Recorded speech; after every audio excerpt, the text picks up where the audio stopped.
Good morning.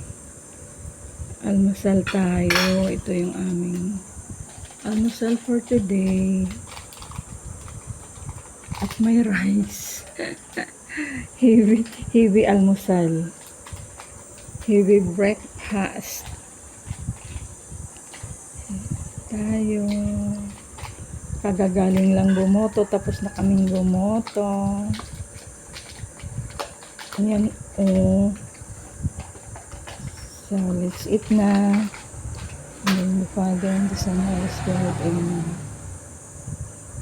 Bless us, O Lord, in this day gift which you are about to receive from thy bounty to Christ our Lord. Amen. In the name of the Father, and the Son, and the Holy Spirit. Amen. So, let's eat na.